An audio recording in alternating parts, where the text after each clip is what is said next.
All right, let's go live now to our Cape Town studios, where we are joined by the head of Scopa, Themba Godi. Thanks so much for your time, sir. We do appreciate it. Some MPs are not happy with the answers they received today from Bathabile Dlamini. Are you? Well, firstly, I am satisfied that the minister appeared before the committee and were able to discuss the issues that we had wanted to discuss with her.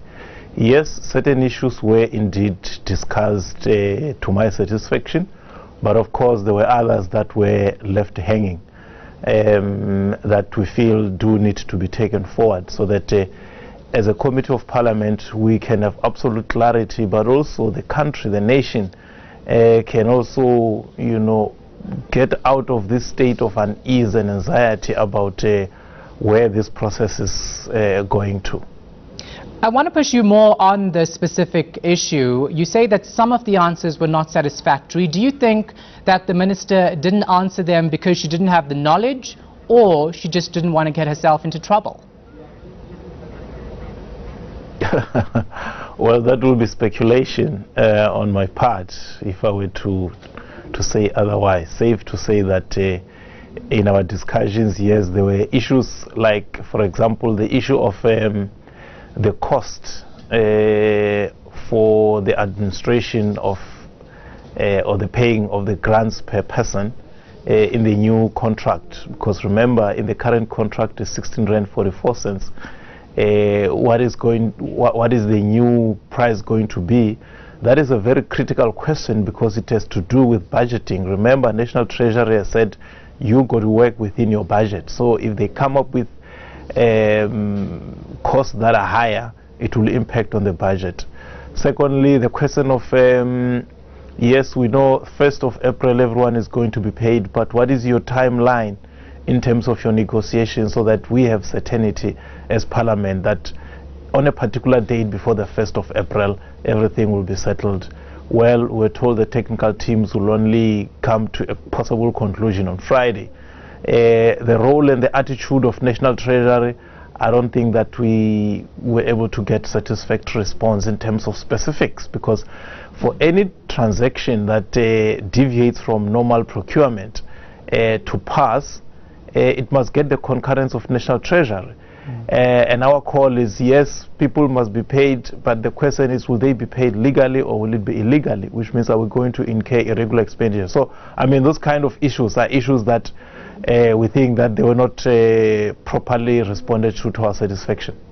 Now, last night, President Jacob Zuma released a video statement saying that, and I quote, "I'd like to appeal to the ministers and their spokespersons not to talk publicly and answer questions on this issue." What do you make of that, especially since this concerns 17 million South Africans?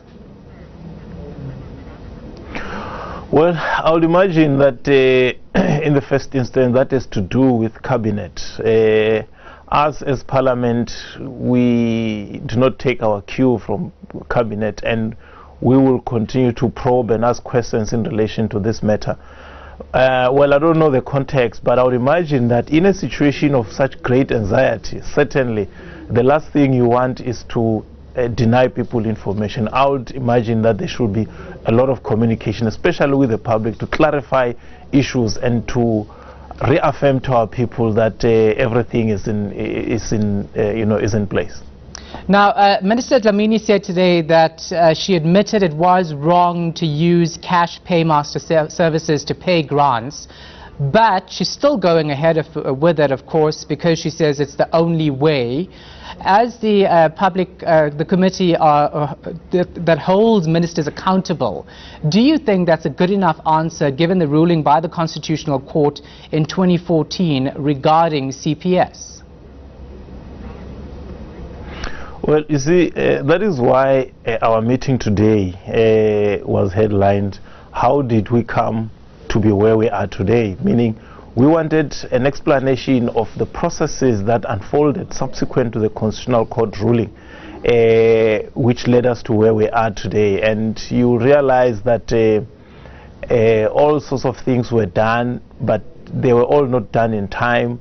There were lots of delays. There were a lot of wrong assumptions about the amount of work to be done. And what happened is that a carefully choreographed scheme unfolded, wherein we are now left with no option but to use CPS, because with the 3 weeks that are remaining, there is no tender that you can issue out and any company that can come forward and say we have the capacity to deliver on it. So from where we're standing as a committee, that is why I can confirm to you here for the first time that I have this afternoon written to the Minister of Finance, Pravin Gordhan, requesting him to come before Scopa next week Tuesday, so that we can hear from Treasury side what have they witnessed subsequent to the Concord ruling, what have they done, what has been their interaction with SASSA, and in terms of the current phase of processes, where are they, what is their stand, what are they doing, what are they advising, where do they stand, because then that gives us a complete picture of what has transpired. As you would have noted in the hearing today, we didn't have any space for National Treasury to talk, and yet there were a lot of reference to National Treasury, either from us as members or from the officials and the minister. So we feel that for us to have a complete picture and to know, especially from Treasury side, what is it that they did, let Minister Pravin Gordhan come before Scopa and give us his side of the story in terms of what it is that they are doing and what it is that they are doing now to ensure that the new contract complies with the law. And any idea when we can expect to see Pravin Gordhan?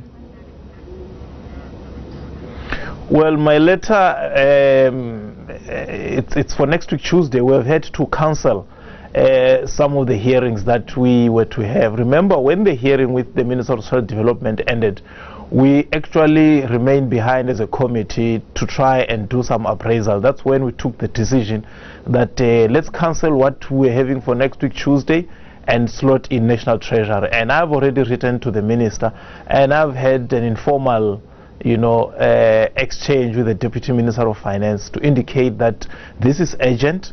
We want them there on Tuesday, so that as a committee and as Parliament and as the nation, we can have a complete picture of exactly what has happened and what is happening. All right, thank you very much for your time. We do appreciate it. It's been a busy day for you. That was Themba Godi, the chairperson of Scopa.